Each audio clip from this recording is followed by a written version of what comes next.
1 फरवरी को वित्त मंत्री निर्मला सीतारमण द्वारा पेश किया गया आम बजट पर पप्पू यादव ने कटाक्ष करते हुए कहा कि इस बार का बजट किसानों और नौजवानों के विरुद्ध है।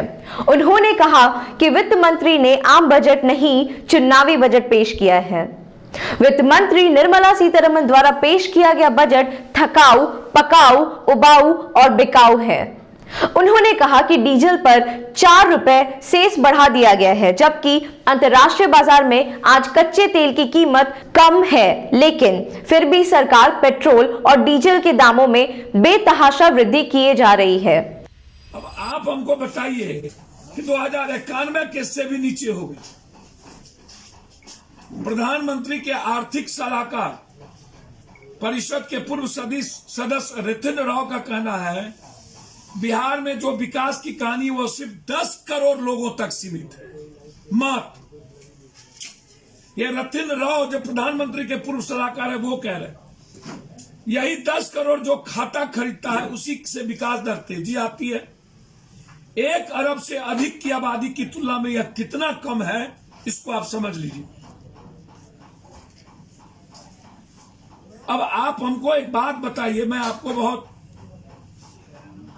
क्लियर पूछना चाहूंगा। इसका मतलब यह हुआ कि 10 करोड़ के बाद आबादी की बाकी हिस्सा जो निम्न और मध्य वर्ग है वो गरीब है। इस पर कोई मतलब क्वारंटाइन की जरूरत है तो सरकार उसको पैरासीटामोल दे रही है। आप ऐसे समझिए कि लाइव मिंट में विवेक कौल ने लिखा है कि पिछली तिमाही भारत की जीडीपी सुकर कर 134 लाख करोड़ की हो गई थी। अनुमान है कि नए वित्त वर्ष में 149.2 लाख करोड़ की होगी। 2019-20 में भारत की जीडीपी 145.7 लाख करोड़ की हो गई।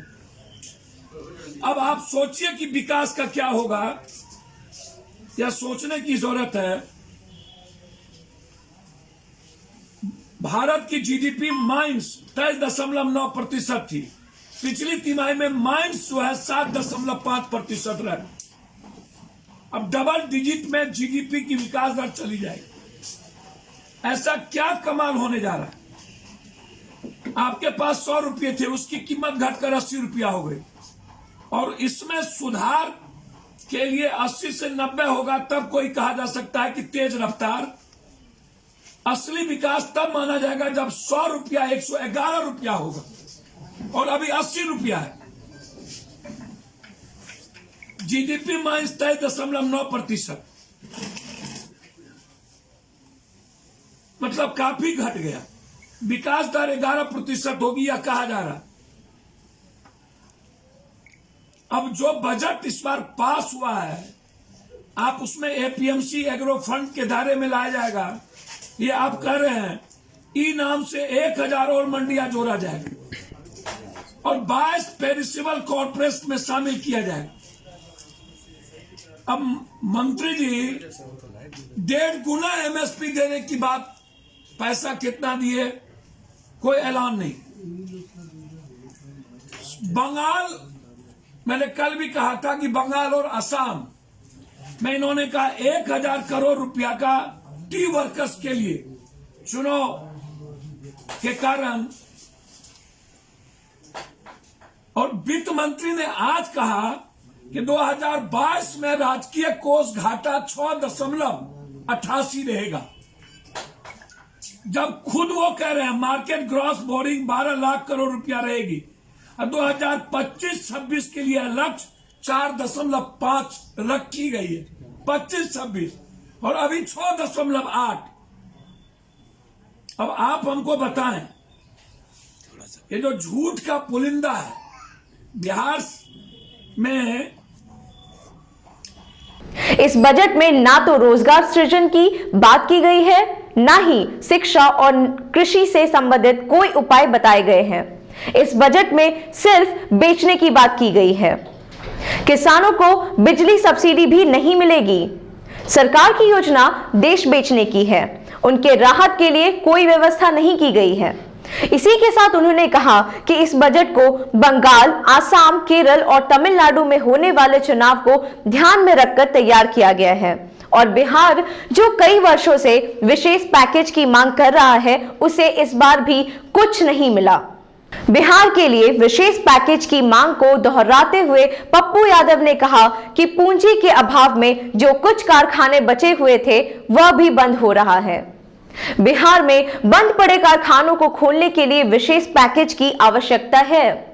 इसी के साथ उन्होंने रीगा चीनी मिल का जिक्र करते हुए कहा कि मैंने इस पर कृषि मंत्री से बात की और मुख्यमंत्री से भी समय मांगा है और यदि 20 तारीख तक कुछ नहीं हो पाया तो उनकी पार्टी चीनी मिल में सत्याग्रह पर बैठेगी। इसी के साथ विपक्ष के नेता तेजस्वी यादव ने भी बजट सत्र 2021 से 22 के लिए कटाक्ष करते हुए कहा कि इस बार के बजट में फिर से बिहार को नील बटे सन्नाटा मिला है। उन्होंने साथ ही में विपक्ष को साधते हुए कहा, अपना काम बनता, भाड़ में जाए जनता। देश निर्माण के लिए कोई बजट नहीं बल्कि ये देश बेचने का बजट था। आप लोग सब लोग जानते हैं, पहले रेलवे को बेचा, एयर इंडिया को बेचा, भारत पेट्रोलियम को बेचा गया, तरह तरह की संस्थानों के संपत्तियों को बेचा गया और ये पूरी तरीके से जितने प्रतिष्ठान हैं और जितनी संपत्तियां हैं बची हुई देश की, उसको बेचने की तैयारी और निजी क्षेत्रों में देने की तैयारी चल रही है। इस बजट में और क्या बिक रहा है? गैस पाइपलाइन है, स्टेडियम है, सड़क मार्ग हैं, वेयर हाउसेज हैं, जो देश की संपत्तियां रही उसको और बेचने की पुरजोर तरीके से तैयारी की जा रही है। आम नागरिकों का कमर तोड़ दिया गया है और केवल कुछ चंद लोगों का ही इस बजट में ख्याल रखने का काम भारत सरकार ने किया है। ऐसी खबरों को जानने के लिए बने रहे हमारे साथ और देखते रहे केबीसी न्यूज। आपको रखे एक कदम आगे।